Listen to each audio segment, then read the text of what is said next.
प्रिय आत्मा, सबसे पहले तो आपका स्वागत करूं इसलिए कि परमात्मा में आपकी उत्सुकता है, इसलिए कि सामान्य जीवन के ऊपर एक साधक के जीवन में प्रवेश करने की आकांक्षा है, इसलिए कि संसार के अतिरिक्त सत्य को पाने की प्यास है। सौभाग्य है उन लोगों का जो सत्य के लिए प्यासे हो सके। बहुत लोग पैदा होते हैं, बहुत कम लोग सत्य के लिए प्यासे हो पाते हैं। सत्य का मिलना तो बहुत बड़ा सौभाग्य है, सत्य की प्यास होना भी उतना ही बड़ा सौभाग्य है। सत्य ना भी मिले तो कोई हर्ज नहीं, लेकिन सत्य की प्यास ही पैदा ना हो तो बहुत बड़ा हर्ज है। सत्य यदि ना मिले तो मैंने कहा कोई हर्ज नहीं, हमने चाहा था और हमने प्रयास किया था, हम श्रम किए थे और हमने आकांक्षा की थी, हमने संकल्प बांधा था और हमने जो हमसे बन सकता था वो किया था।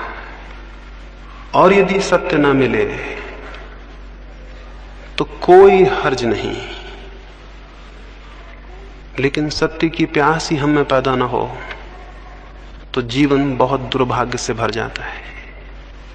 और मैं आपको ये भी कहूं कि सत्य को पा लेना उतना महत्वपूर्ण नहीं है जितना सत्य के लिए ठीक अर्थों में प्यासे हो जाना है। वो भी एक आनंद है। जो क्षुद्र के लिए प्यासा होता है वो क्षुद्र को पाकर भी आनंद उपलब्ध नहीं करता, और जो विराट के लिए प्यासा होता है वो उसे ना भी पा सके तो भी आनंद से भर जाता है। इसे पुनः दोहराऊं, जो क्षुद्र के लिए आकांक्षा करे वो अगर क्षुद्र को पा भी ले तो भी उसे कोई शांति और आनंद उपलब्ध नहीं होता है। और जो विराट की अभीप्सा से भर जाए वो अगर विराट को उपलब्ध ना भी हो सके तो भी उसका जीवन आनंद से भर जाता है। जिन अर्थों में हम श्रेष्ठ की कामना करने लगते हैं उन्हीं अर्थों में हमारे भीतर कोई श्रेष्ठ पैदा होने लगता है।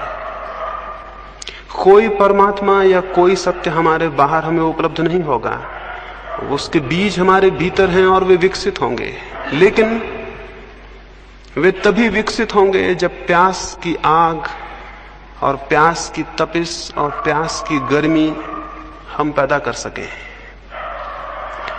मैं जितनी श्रेष्ठ की आकांक्षा करता हूं उतना ही मेरे मन के भीतर छिपे हुए बीज जो विराट और श्रेष्ठ बन सकते हैं वे कंपित होने लगते हैं और उनमें अंकुर आने की संभावना पैदा हो जाती है। जब आपके भीतर कभी ये ख्याल भी पैदा हो कि परमात्मा को पाना है, जब कभी ये ख्याल भी पैदा हो कि शांति को और सत्य को उपलब्ध करना है, तो इस बात को स्मरण रखना कि आपके भीतर कोई बीज अंकुर होने को उत्सुक हो गया है। इस बात को स्मरण रखना आपके भीतर कोई दबी हुई आकांक्षा जाग रही है। इस बात को स्मरण रखना कि कुछ महत्वपूर्ण आंदोलन आपके भीतर हो रहा है। उस आंदोलन को हमें संभालना होगा, उस आंदोलन को सहारा देना होगा, क्योंकि बीज अकेला अंकुर बन जाए इतना ही काफी नहीं है, और भी बहुत सी सुरक्षाएं जरूरी हैं। और बीज अंकुर बन जाए इसके लिए बीज की क्षमता काफी नहीं है, और बहुत सी सुविधाएं भी जरूरी हैं। जमीन पर बहुत बीज पैदा होते हैं लेकिन बहुत कम बीज वृक्ष बन पाते हैं। उनमें क्षमता थी, वे विकसित हो सकते थे, और एक एक बीज में फिर करोड़ों करोड़ों बीज लग सकते थे। एक छोटे से बीज में इतनी शक्ति है कि एक पूरा जंगल उससे पैदा हो जाए। एक छोटे से बीज में इतनी शक्ति है कि सारी जमीन पर पौधे उससे पैदा हो जाएं। लेकिन यह भी हो सकता है इतनी विराट क्षमता, इतनी विराट शक्ति का वो बीज नष्ट हो जाए और उसमें कुछ भी पैदा ना हो। एक बीज की ये क्षमता है, एक मनुष्य की तो क्षमता और भी बहुत ज्यादा है। एक बीज से इतना बड़ा विराट विकास हो सकता है। एक पत्थर के छोटे से टुकड़े से अगर अणु को विस्फोट कर लिया जाए तो महान ऊर्जा का जन्म होता है, बहुत शक्ति का जन्म होता है। मनुष्य की आत्मा, मनुष्य की चेतना का जो अणु है, अगर वो विकसित हो सके, अगर उसका विस्फोट हो सके, अगर उसका विकास हो सके, तो जिस शक्ति और ऊर्जा का जन्म होता है उसी का नाम परमात्मा है। परमात्मा को हम कहीं पाते नहीं हैं, बल्कि अपने ही विस्फोट से, अपने ही विकास से, जिस ऊर्जा को हम जन्म देते हैं, जिस शक्ति को, उस शक्ति का अनुभव परमात्मा है। उसकी प्यास आप में है, इसलिए मैं स्वागत करता हूं। लेकिन इससे कोई ये ना समझे कि आप यहां इकट्ठे हो गए हैं तो जरूरी हो कि आप प्यासे ही हों। आप यहां इकट्ठे हो सकते हैं मात्र एक दर्शक की भांति भी। आप यहां इकट्ठे हो सकते हैं एक मात्र सामान्य जिज्ञासा की भांति भी। आप यहां इकट्ठे हो सकते हैं एक कुतूहल के कारण भी, लेकिन कुतूहल से कोई द्वार नहीं खुलते। और जो ऐसे ही दर्शक की भांति खड़ा हो, उसे कोई रहस्य उपलब्ध नहीं होते। इस जगत में जो भी पाया जाता है उसके लिए बहुत कुछ चुकाना पड़ता है। इस जगत में जो भी पाया जाता है उसके लिए बहुत कुछ चुकाना पड़ता है। कुतूहल कुछ भी नहीं चुकाता है, इसलिए कुतूहल कुछ भी नहीं पा सकता है। कुतूहल से कोई साधना में प्रवेश नहीं करता। अकेली जिज्ञासा नहीं, मुमुक्षा, एक गहरी प्यास। कल संध्या में किसी से कह रहा था, अगर एक मरुस्थल में आप हों और पानी आपको न मिले और प्यास बढ़ती चली जाए और वो घड़ी आ जाए कि आप अब मरने को हैं और अगर पानी नहीं मिलेगा तो आप जी नहीं सकेंगे। अगर कोई उस वक्त आपको कहे कि हम ये पानी देते हैं लेकिन पानी देके हम जान ले लेंगे आपकी, यानी जान के मूल्य पर हम पानी देते हैं, आप उसको भी लेने को राजी हो जाएंगे, क्योंकि मरना तो है। प्यासे मरने की बजाय तृप्त होकर मर जाना बेहतर है। उतनी जिज्ञासा, उतनी आकांक्षा जब आपके भीतर पैदा होती है तो उस जिज्ञासा और आकांक्षा के दबाव में आपके भीतर का बीज टूटता है और उसमें से अंकुर निकलता है। बीज ऐसे ही नहीं टूट जाते हैं, उनको दबाव चाहिए, उनको बहुत दबाव चाहिए, बहुत उत्ताप चाहिए, तब उनकी सख्त खोल टूटती है और उसके भीतर से कोमल पौधे का जन्म होता है। हम सबके भीतर भी बहुत सख्त खोल है और जो भी उस खोल के बाहर आना चाहते हैं अकेले कुतूहल से नहीं आ सकेंगे। इसलिए स्मरण रखें, जो मात्र कुतूहल से इकट्ठे हुए हैं वे मात्र कुतूहल को लेकर वापस लौट जाएंगे, उनके लिए कुछ भी नहीं हो सकेगा। जो दर्शक की भांति इकट्ठे हों वे दर्शक की भांति ही वापस लौट जाएंगे, उनके लिए कुछ भी नहीं हो सकेगा। इसलिए प्रत्येक अपने भीतर पहले तो यह ख्याल कर ले उसमें प्यास है। प्रत्येक अपने भीतर ये विचार कर ले वो प्यासा है। इसे बहुत स्पष्ट रूप से अनुभव कर ले, वो सच में परमात्मा में उत्सुक है। उसकी कोई उत्सुकता है सत्य को, शांति को, आनंद को उपलब्ध करने के लिए? अगर नहीं है तो वो समझे कि वो जो भी करेगा उस करने में कोई प्राण नहीं हो सकते, वो निष्प्राण होगा। और तब फिर उस निष्प्राण चेष्टा का अगर कोई फल ना हो तो साधना जिम्मेवार नहीं होगी, आप स्वयं जिम्मेवार होंगे। इसलिए पहली बात अपने भीतर अपनी प्यास को खोजना और उसे स्पष्ट कर लेना है। आप सच में कुछ पाना चाहते हैं,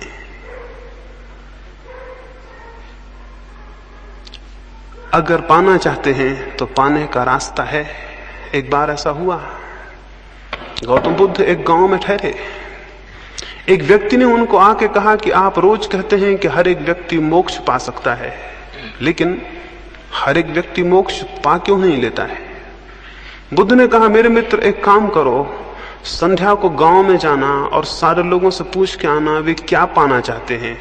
एक फहरिस्त बनाओ, हर एक का नाम लिखो और उसके सामने लिख लाना उनकी आकांक्षा क्या है। वो आदमी गांव में गया,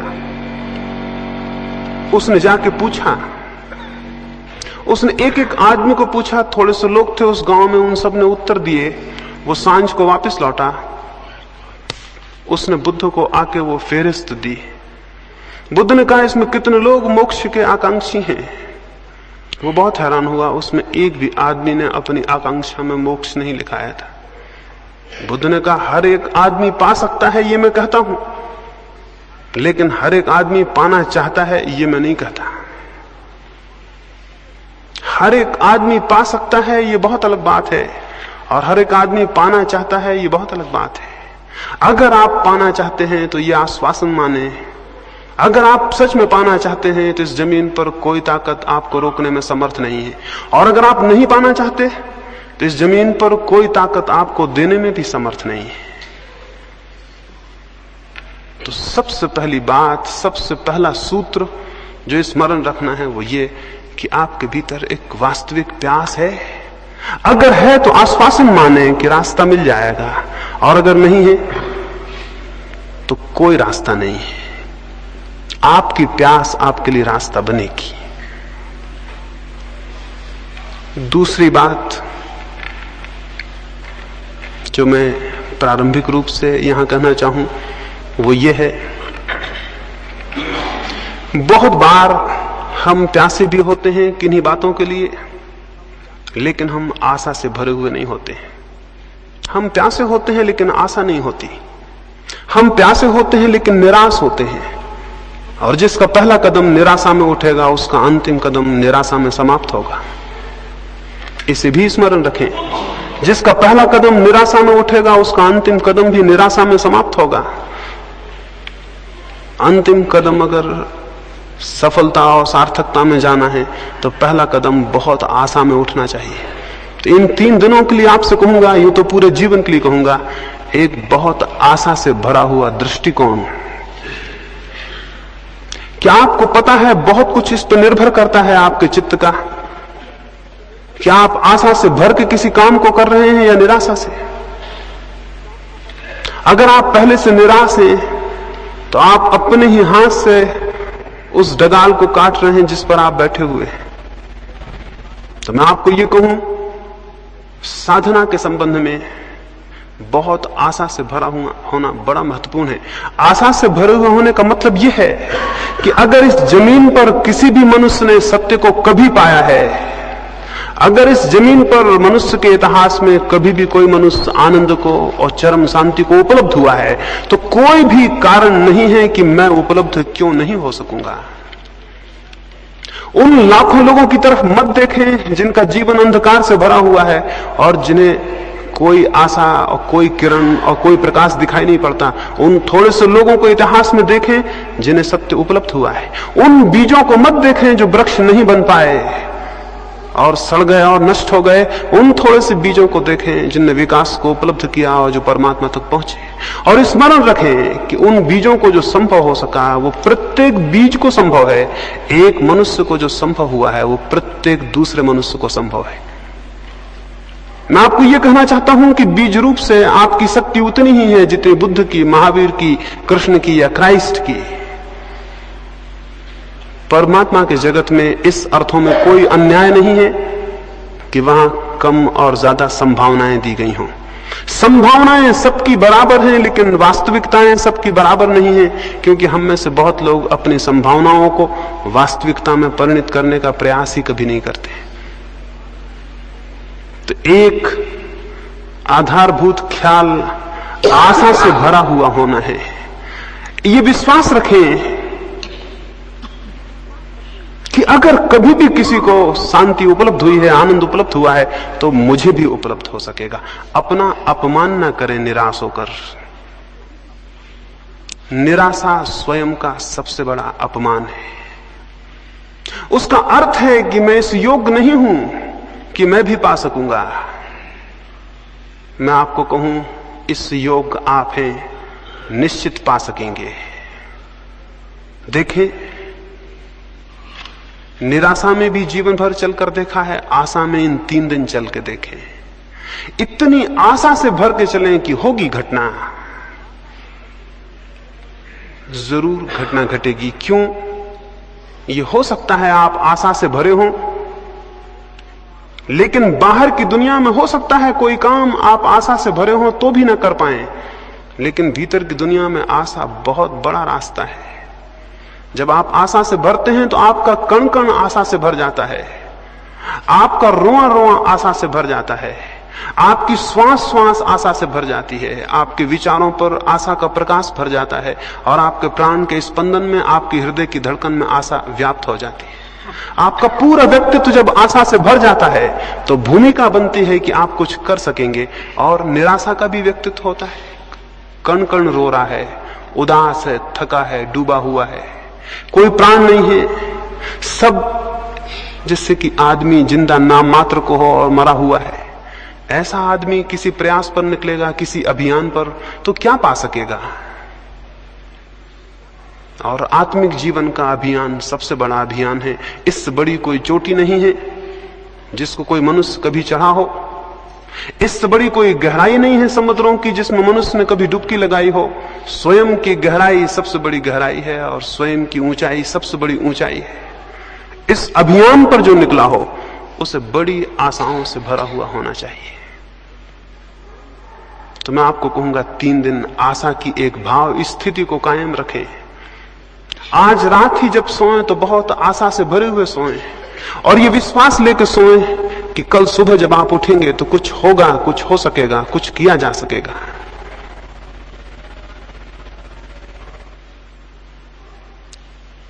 दूसरी बात मैंने कही, आशा का एक दृष्टिकोण। आशा के इस दृष्टिकोण के साथ ही ये भी आपको स्मरण दिला दूं, इन पीछे कुछ वर्षों के अनुभव से इस नतीजे पर पहुंचा हूं कि हमारी निराशा इतनी गहरी है कि जब हमें कुछ मिलना भी शुरू होता है तो निराशा के कारण दिखाई नहीं पड़ता। अभी मेरे पास एक व्यक्ति आते थे, वो अपनी पत्नी को मेरे पास लाए। उन्होंने पहले दिन जब वो आए थे तो मुझे कहा कि मेरी पत्नी को नींद नहीं आती, बिल्कुल नींद नहीं आती बिना दवा के, और दवा से भी 3-4 घंटे से ज्यादा नींद नहीं आती। और मेरी पत्नी भयभीत है, अनजाने भय उसे परेशान किए रहते हैं। घर के बाहर निकलती ही तो डरती है, घर के भीतर होती तो डरती है कि मकान ना गिर जाए। अगर पास में कोई ना हो तो घबराती है कि अकेले में कहीं मृत्यु ना हो जाए, इसलिए पास में कोई होना ही चाहिए। रात को सब दवाइयां अपने पास में रख के सोती है कि बीच रात में कोई खतरा ना हो जाए। वो मुझे अपनी पत्नी की ये भय की और निराशा की हालत बताए। मैंने उनको कहा कि ध्यान का ये छोटा सा प्रयोग शुरू करिए, लाभ होगा। उन्होंने प्रयोग शुरू किया। 7 दिन बाद वो मुझे मिले। मैंने उनसे पूछा क्या हुआ, कैसा है? वो बोले अभी कुछ खास नहीं हुआ, बस नींद भर आने लगी है। उन्होंने मुझसे कहा अभी कुछ खास नहीं हुआ, बस नींद भर आने लगी है। 7 दिन बाद वो मुझे फिर मिले। मैंने उनसे पूछा क्या हुआ? बोले अभी कुछ खास नहीं हुआ, थोड़ा सा भय दूर हो गया है। वो 7 दिन बाद मुझे फिर मिले। मैंने उनसे पूछा कुछ हुआ? वो बोले अभी कुछ विशेष तो नहीं हुआ, ये थोड़ी नींद आ जाती है, भय कम हो गया, दवाइयां अपने पास नहीं रखती, और कुछ खास नहीं हुआ। इसको मैं निराशा की दृष्टि कहता हूं। और ऐसे आदमी को कुछ हो भी जाए तो उसे पता नहीं चलेगा। ये दृष्टि तो बुनियाद से गलत है। इसका तो मतलब है इस आदमी को कुछ हो नहीं सकता, अगर हो भी जाए तो भी उसे कभी पता नहीं चलेगा कि कुछ हुआ। और बहुत कुछ हो सकता था जो कि रुक जाएगा। तो आशा के इस दृष्टिकोण के साथ साथ प्रसंगवशात मैं आपसे ये कहूं, इन 3 दिनों में जो घटित हो उसको स्मरण रखें और जो घटित ना हो उसको बिल्कुल स्मरण ना रखें। इन 3 दिनों में जो घटित हो उसको स्मरण रखें और जो घटित ना हो, जो ना हो पाए, उसे बिल्कुल स्मरण ना रखें। स्मरणीय वो है जो घटित हुआ हो। थोड़ा सा कण भी अगर लगे शांति का, उसको पकड़ें, वो आपको आशा देगा और गतिमान करेगा। और अगर आप उसको पकड़ते हैं जो नहीं हुआ, तो आपकी गति अवरुद्ध हो जाएगी और जो हुआ है वो भी मिट जाएगा। तो इन 3 दिनों में यह भी स्मरण रखें कि इन ध्यान के प्रयोगों में जो थोड़ा सा आपको अनुभव हो उसको स्मरण रखें, उसको आधार बनाएं आगे के लिए। जो न हो उसको आधार ना बनाएं। मनुष्य जीवन भर इसी दुख में रहता है। जो उसे मिलता है उसे भूल जाता है और जो उसे नहीं मिलता उसका स्मरण रखता है। ऐसा आदमी गलत आधार पर खड़ा है। वैसा आदमी बने जिससे जो मिला है उसे स्मरण रखे और उस आधार पर खड़ा हो। अभी मैं पढ़ता था, एक व्यक्ति ने किसी को कहा कि मेरे पास कुछ भी नहीं है, मैं बहुत दरिद्र हूं। उस दूसरे व्यक्ति ने कहा कि अगर तुम दरिद्र हो, एक काम करो, मैं तुम्हारी बाईं आंख चाहता हूं, इसके मैं 5,000 रुपए देता हूं, तुम 5,000 रुपए ले लो और बाईं आंख दे दो। उस आदमी ने कहा ये मुश्किल है, मैं बाईं आंख नहीं दे सकता। उसने कहा मैं 10,000 रुपए देता हूं, दोनों आंखें दे दो। उसने कहा 10,000 फिर भी मैं नहीं दे सकता। उसने कहा मैं तुम्हें 50,000 रुपए देता हूं, तुम अपनी जान मुझे दे दो। उसने कहा यह असंभव, मैं नहीं दे सकता। उस आदमी ने कहा तब तो तुम्हारे पास बहुत कुछ है जिसका बहुत दाम है। तुम्हारे पास 2 आंखें हैं जिनको तुम 10,000 में देने को राजी नहीं हो, लेकिन तुम कह रहे थे मेरे पास कुछ भी नहीं है। मैं उस आदमी और उस विचार की बात आपसे कह रहा हूं जो आपके पास है, उसको स्मरण रखें, और जो साधना में मिले थोड़ा सा, रत्ती भर भी मिले, उसे स्मरण रखें, उसकी विचार करें, उसकी चर्चा करें। उसके आधार से और मिलने का रास्ता बनेगा, क्योंकि आशा बढ़ेगी। और जो नहीं मिला, एक महिला मेरे पास आती थी, पढ़ी लिखी हैं, एक कॉलेज में प्रोफेसर हैं, संस्कृत की विद्वान हैं। वो मेरे पास आती थी, एक 7 दिन का प्रयोग चलता था ध्यान का, उसमें आती थी। पहले दिन वो प्रयोग करने के बाद उठी और बाहर जाके मुझसे कहीं क्षमा करें, अभी मुझे आज कोई ईश्वर के दर्शन नहीं हुए। पहले दिन वो प्रयोग किए और बाहर जाके मुझसे कहीं क्षमा करें, अभी मुझे कोई ईश्वर के दर्शन नहीं हुए। मैंने कहा अगर ईश्वर के दर्शन हो जाते तो ही खतरे की बात होती, क्योंकि इतना सस्ता जो ईश्वर मिल जाए उसे फिर शायद आप किसी मतलब का भी ना समझते। और मैंने उनसे कहा कि जो ये आकांक्षा करे कि वो 10 मिनट आंख बंद करके बैठ गया है इसलिए ईश्वर को पाने का हकदार हो गया है, उससे ज्यादा मूढ़तापूर्ण और कोई वृत्ति और विचार नहीं हो सकता। तो मैं आपसे ये कहता हूं कि जो थोड़ा सा भी शांति की किरण आपको मिले उसे आप सूरज समझें। इसलिए सूरज समझें कि उसी किरण का सहारा पकड़ के आप सूरज तक पहुंच जाएंगे। इस अंधकार से भरे कमरे में अगर मैं बैठा हूं और एक मुझे थोड़ी सी किरण दिखाई पड़ती हो तो मेरे पास 2 रास्ते हैं। एक तो मैं ये कहूं ये किरण क्या, अंधकार इतना घना है, इस किरण से क्या होगा, अंधकार इतना ज्यादा है।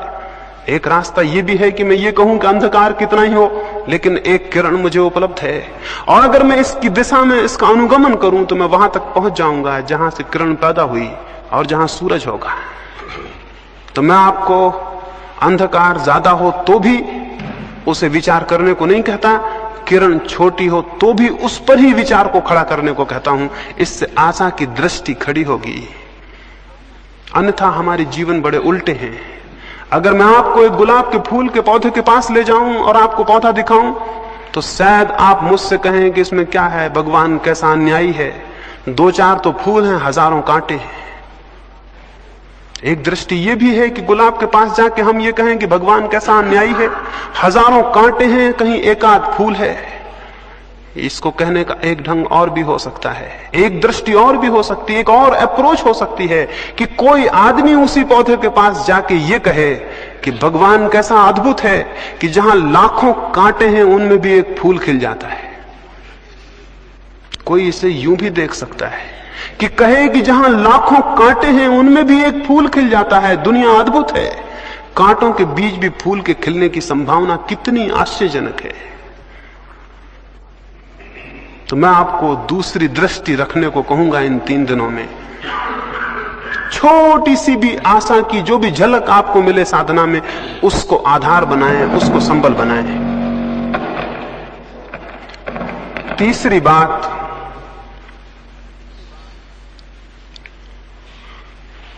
साधना के इन 3 दिनों में आपको ठीक वैसे ही नहीं जीना है जैसा आप आज सांझ तक जीते रहे। मनुष्य बहुत कुछ आदतों का यंत्र है।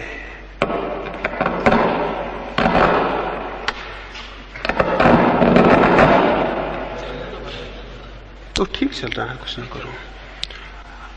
और अगर मनुष्य अपनी पुरानी आदतों के घेरे में ही चले तो साधना की नई दृष्टि खोलने में उससे बड़ी कठिनाई हो जाती है। तो थोड़े से परिवर्तन करने को मैं आपसे कहूंगा। एक परिवर्तन तो मैं आपसे ये कहूंगा कि इन 3 दिनों में आप ज्यादा बातचीत ना करें। बातचीत इस सदी की सबसे बड़ी बीमारी है, और आपको पता नहीं कि आप कितनी बातें कर रहे हैं। सुबह से सांझ तक, जब तक आप जाग रहे हैं, बातें कर रहे हैं। या तो किसी से कर रहे हैं, अगर फिर कोई मौजूद नहीं है तो अपने भीतर खुद से ही कर रहे हैं।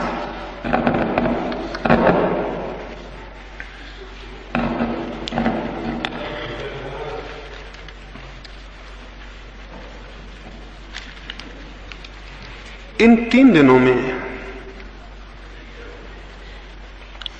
इसका बहुत सजग प्रयास करें कि आपकी बातचीत की जो बहुत यांत्रिक आदत है वो ना चले। एक ही कर देना, उसे बंद कर दें।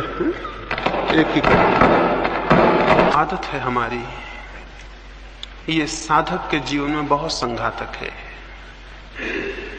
इन 3 दिनों में मैं चाहूंगा आप कम से कम बात करें, और जो बात भी करें वो बात भी अच्छा हो, कि आपकी वही सामान्य ना हो जो आप रोज करते हैं। आप क्या रोज बातें कर रहे हैं, उसका कोई बहुत मूल्य है? आप उसे नहीं करेंगे तो कोई नुकसान है? जिसको आप कर रहे हैं उसका अगर नहीं उसे बताएंगे, कोई अहित है? इन 3 दिनों में स्मरण रखें कि हमें किसी से कोई विशेष बात नहीं करनी है। बहुत अद्भुत लाभ होगा। अगर कोई थोड़ी बहुत बात आप करें भी, अच्छा हो कि वो साधना से ही संबंधित हो और कुछ ना हो। अच्छा तो यह है कि ना ही करें। ज्यादा से ज्यादा समय मौन को रखें। वो भी जबरदस्ती मौन रखने को नहीं कहता हूं कि आप बिल्कुल बोलें ही ना या लिख के बोलें। आप बोलने के लिए मुक्त हैं, बातचीत करने को मुक्त नहीं है। और स्मरण पूर्वक जितना सार्थक हो उतना बोलें, बाकी चुप रहें। 2 लाभ होंगे। एक तो बड़ा लाभ होगा कि व्यर्थ जो शक्ति व्यय होती है बोलने में, वो संचित होगी, और उस शक्ति का हम उपयोग साधना में कर सकेंगे। दूसरा लाभ यह होगा कि आप दूसरे लोगों से टूट जाएंगे और आप थोड़े एकांत में हो जाएंगे। हम यहां पहाड़ पर आए, पहाड़ पर आने का कोई प्रयोजन पूरा ना होगा अगर यहां हम 200 लोग इकट्ठे हुए हैं और आपस में बातचीत करते रहे और बैठ के गपशप करते रहे, तो हम भीड़ के भीड़ में रहे, हम एकांत में नहीं आ पाए।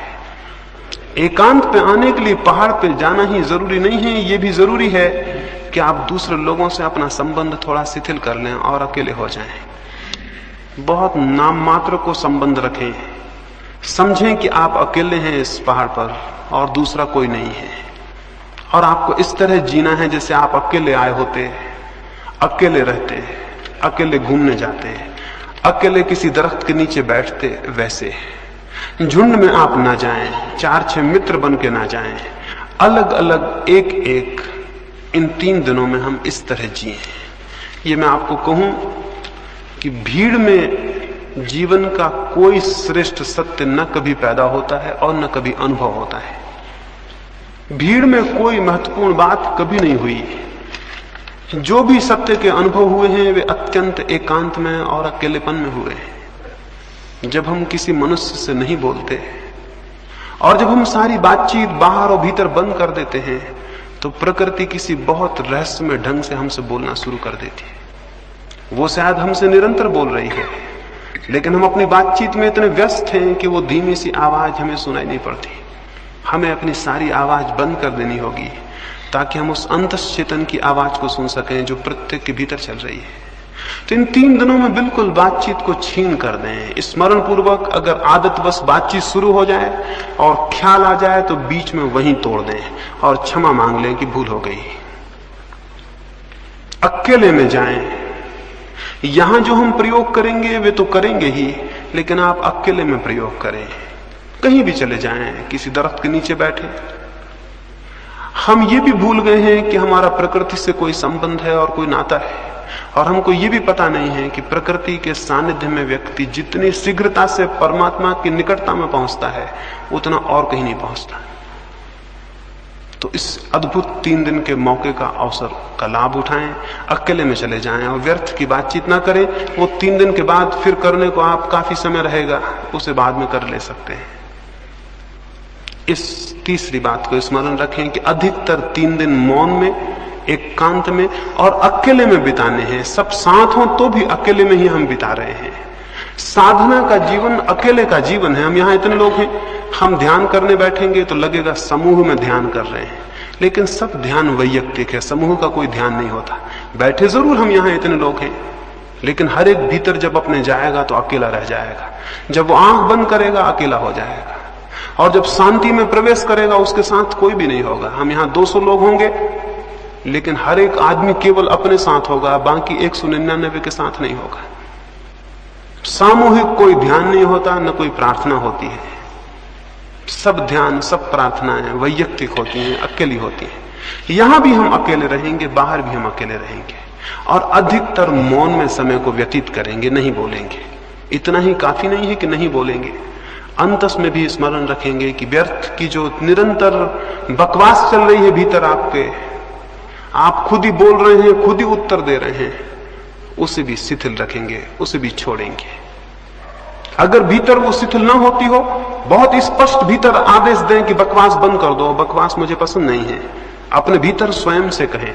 ये भी मैं आपको कहूं कि साधना के जीवन में अपने से कुछ आदेश देना बहुत महत्वपूर्ण है। कभी आदेश दे के देखें, अकेले में बैठ जाएं, अपने मन को कह दें कि बकवास बंद, मुझे ये पसंद नहीं है, और आप हैरान होंगे कि एक झटके से बातचीत भीतर टूटेगी। 3 दिन स्मरण पूर्वक भीतर आदेश दे दें कि बातचीत मुझे नहीं करनी है। आप 3 दिन में पाएंगे कि अंतर पड़ा है और क्रमशः भीतर की बातचीत बंद हुई है। 5वीं बात, कुछ शिकायतें हो सकती हैं, कोई तकलीफ हो सकती है, 3 दिन उसका कोई ख्याल नहीं करेगा। कोई छोटी मोटी तकलीफ हो, अड़चन हो, उसका कोई ख्याल नहीं करेगा। हम किन्हीं सुविधाओं के लिए यहां इकट्ठे नहीं हुए हैं। अभी मैं एक चीनी साध्वी का जीवन पढ़ता था। वो एक गांव में गई थी, उस गांव में थोड़े से मकान थे।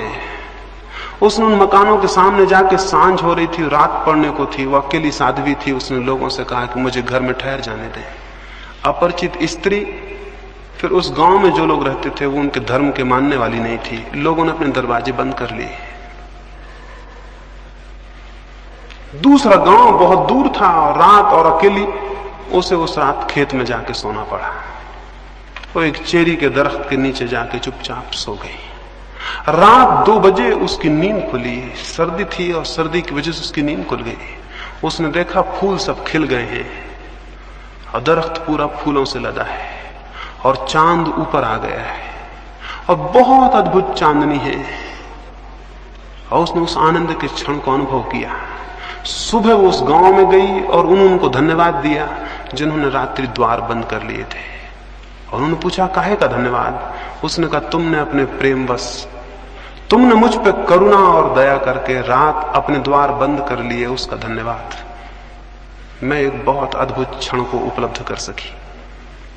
मैंने चेरी के फूल खिले देखे, और मैंने पूरा चांद देखा, और मैंने कुछ ऐसा देखा जो मैंने जीवन में नहीं देखा था। और अगर आपने मुझे जगह दे दी होती तो मैं वंचित रह जाती। तब मैं समझी कि उनकी करुणा, कि उन्होंने क्यों मेरे लिए द्वार बंद कर रखे। ये एक दृष्टि है, एक कौन है। आप भी हो सकता था उस रात द्वार से लौटा दिए गए होते, तो शायद आप इतने गुस्से में होते रात भर, और उन लोगों के प्रति इतनी आपके मन में घृणा और इतनी क्रोध होता कि शायद आपको जब चेरी में फूल खिलते तो दिखाई नहीं पड़ते, और जब चांद ऊपर आता तो आपको पता नहीं चलता। धन्यवाद तो बहुत दूर था, आप ये सब अनुभव भी नहीं कर पाते। जीवन में एक और स्थिति भी है जब हम प्रत्येक चीज के प्रति धन्यवाद से भर जाते हैं। साधक स्मरण रखें कि उन्हें इन 3 दिनों में प्रत्येक चीज के प्रति धन्यवाद से भर जाना है। जो मिलता है उसके लिए धन्यवाद, जो नहीं मिलता उससे कोई प्रयोजन नहीं। उस भूमिका में अर्थ पैदा होता है, उस भूमिका में भीतर एक निश्चिंतता पैदा होती है, एक सरलता पैदा होती है। और अंतिम रूप से एक बात और, इन 3 दिनों में हम निरंतर प्रयास करेंगे अंतस प्रवेश का, ध्यान का, समाधि का। उस प्रवेश के लिए एक बहुत प्रगाढ़ संकल्प की जरूरत है। प्रगाढ़ संकल्प का यह अर्थ है, हमारा जो मन है उसका एक बहुत छोटा सा हिस्सा, जिसको हम चेतन मन कहते हैं, उसी में सब विचार चलते रहते हैं। उससे बहुत ज्यादा गहराइयों में हमारा 9 हिस्सा मन और है। अगर हम मन के 10 खंड करें तो एक खंड हमारा कॉन्शस है, चेतन है, 9 खंड हमारे अचेतन और अनकॉन्शस है। इस एक खंड में ही हम सब सोचते विचारते हैं। 9 खंडों में उसकी कोई खबर नहीं होती, 9 खंडों में उसकी कोई सूचना नहीं पहुंचती। हम यहां सोच लेते हैं कि ध्यान करना है, समाधि में उतरना है, लेकिन हमारे मन का बहुत सा हिस्सा अपरिचित रह जाता है। वो अपरिचित हिस्सा हमारा साथ नहीं देगा, और अगर उसका साथ हमें नहीं मिला तो सफलता बहुत मुश्किल है। उसका साथ मिल सके इसके लिए संकल्प करने की जरूरत है, और संकल्प मैं आपको समझा दूं कैसा हम करेंगे।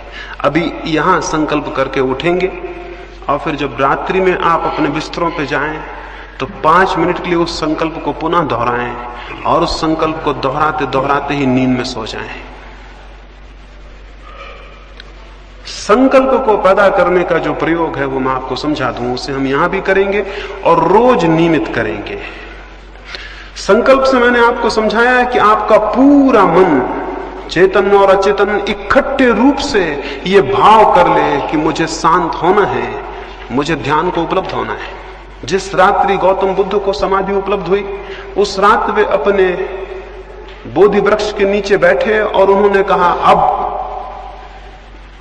जब तक मैं परम सत्य को उपलब्ध ना हो जाऊं तब तक यहां से उठूंगा नहीं। हमें लगेगा इससे क्या मतलब है, आपके नहीं उठने से परम सत्य कैसे उपलब्ध हो जाएगा? लेकिन ये ख्याल कि जब तक मुझे परम सत्य उपलब्ध ना हो जाए मैं यहां से उठूंगा नहीं, ये सारे प्राण में गूंज गया। वे नहीं उठे जब तक परम सत्य उपलब्ध नहीं हुआ, और आश्चर्य है कि परम सत्य उसी रात्रि उन्हें उपलब्ध हुआ।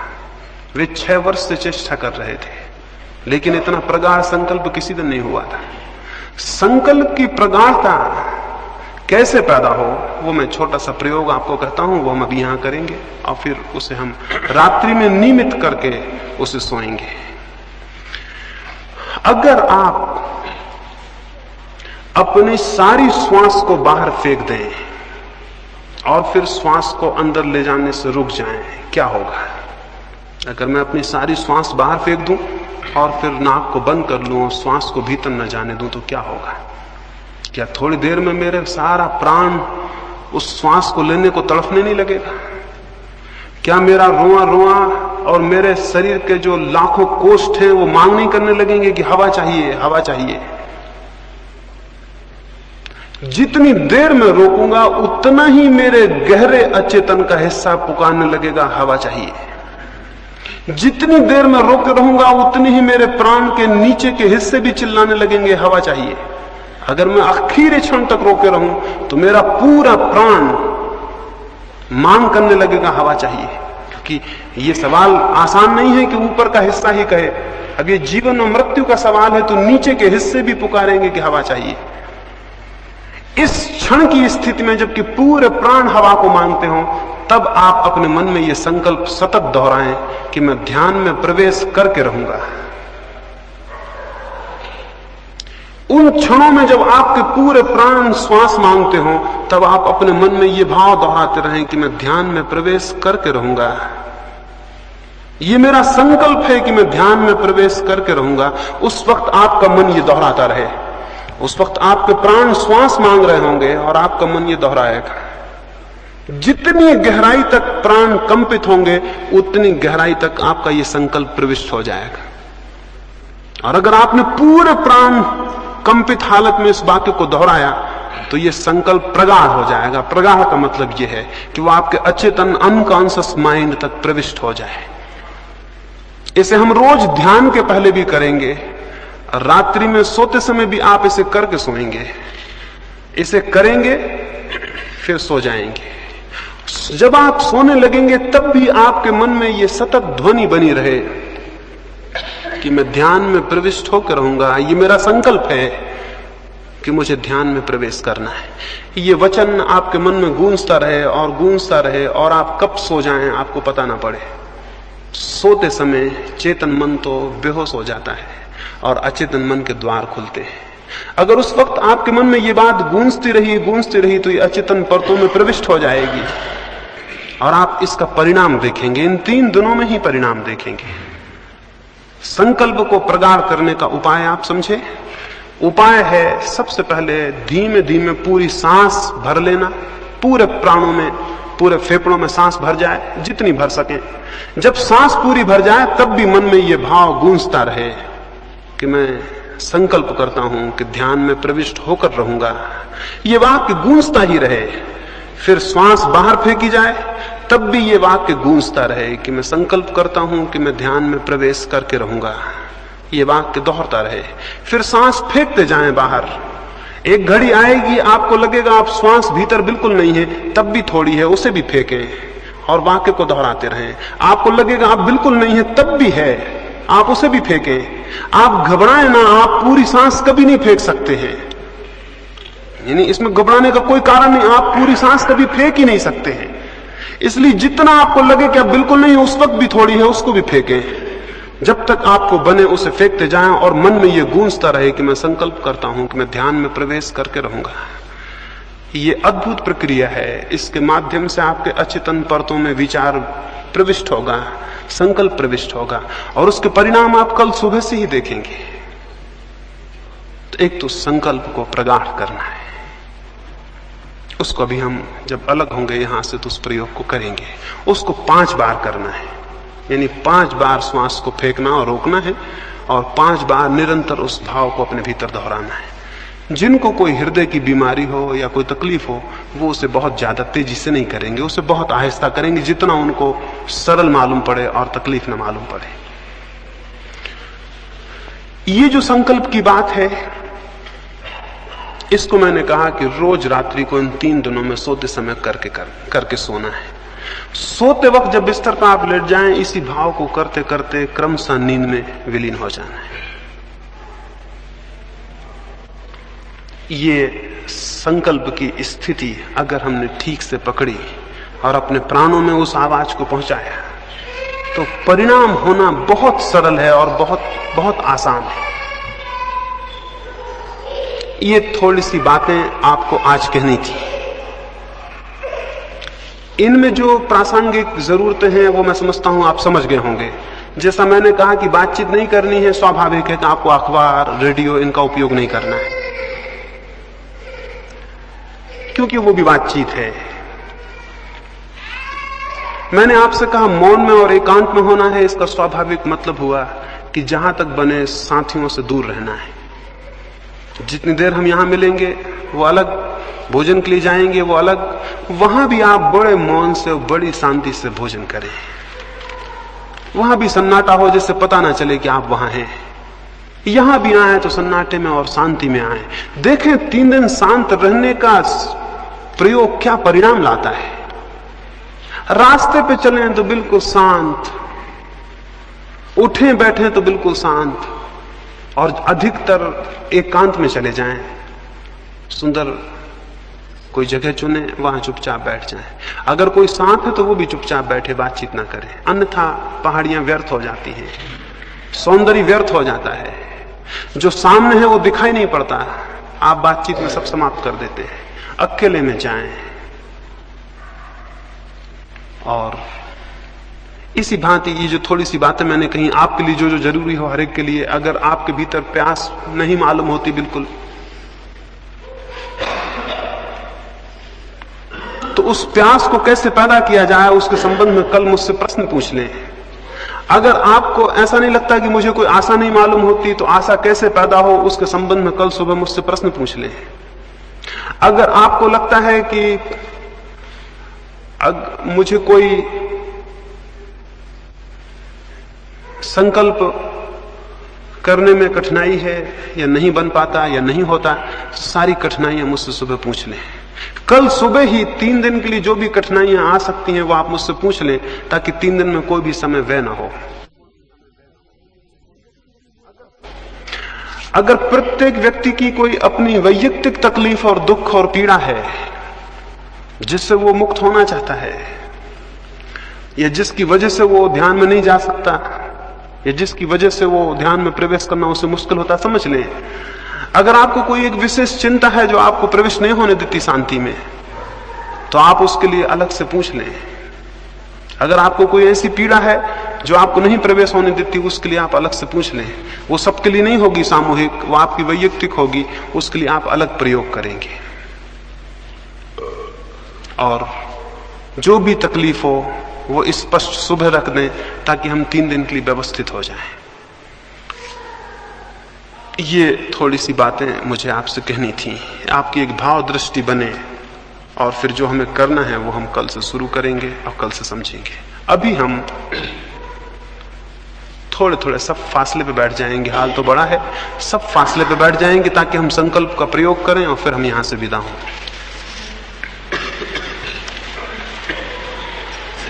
ऐसे झटके से नहीं, बहुत आहिस्ता आहिस्ता पूरा फेफड़ा भर लेना है।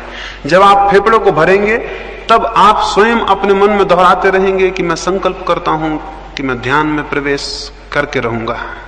इस वाक्य को आप दोहराते रहेंगे। फिर जब श्वास पूरी भर जाए आखिरी सीमा तक, तब उसे थोड़ी देर रोकें और अपने मन में ये दोहराते रहें। घबराहट बढ़ेगी, मन होगा बाहर फेंक दें, तब भी थोड़ी देर रोकें और इस वाक्य को दोहराते रहें। फिर श्वास को धीरे धीरे बाहर निकालें, तब भी वाक्य दोहरता रहे। फिर सारी श्वास बाहर निकालते जाएं, आखिरी सीमा तक लगे तब भी निकाल दें, तब भी वाक्य दोहरता रहे।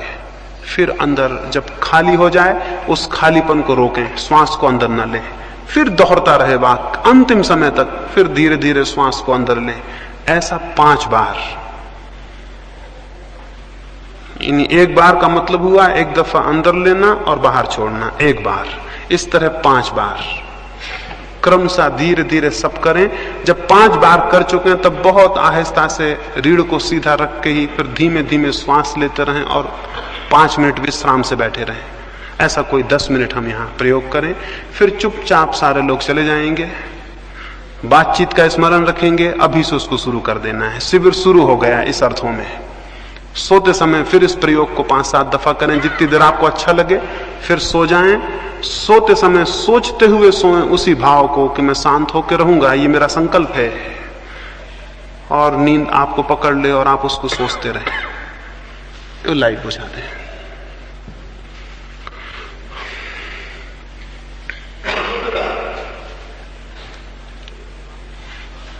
जब आपका 5 बार हो जाए तो आप चुपचाप अपना अपना बैठ के थोड़ी धीमी सांस लेते हुए बैठे रहेंगे।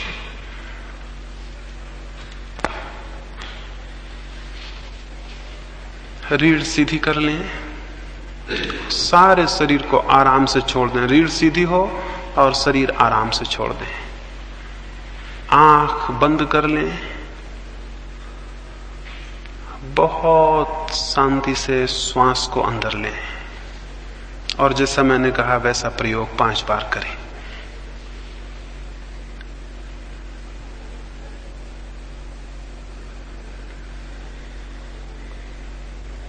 मैं प्रवेश करके रहूंगा, मैं ध्यान में प्रवेश करके रहूंगा। मेरा संकल्प है कि ध्यान में प्रवेश होगा। मेरा संकल्प है कि ध्यान में प्रवेश होगा। पूरे प्राणों को संकल्प करने दें।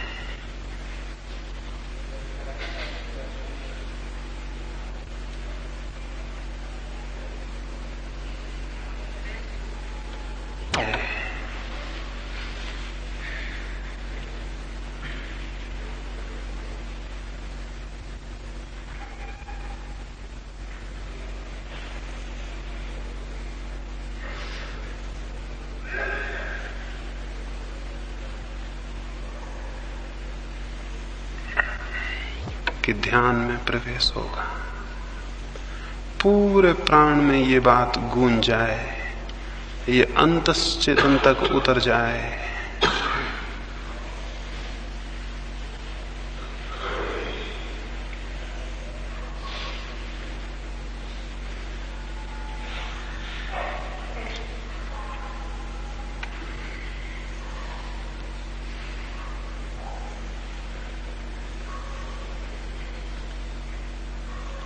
पांच बार आपका हो जाए तो फिर बहुत आहिस्ता से बैठ के शांति से रीढ़ को सीधा रखे हुए ही धीमे धीमे श्वास को लें, धीमे छोड़ें और श्वास को ही देखते रहें। 5 मिनट विश्राम करें। उस विश्राम के समय में जो संकल्प हमने किया है वो और गहरे अपने आप डूब जाएगा।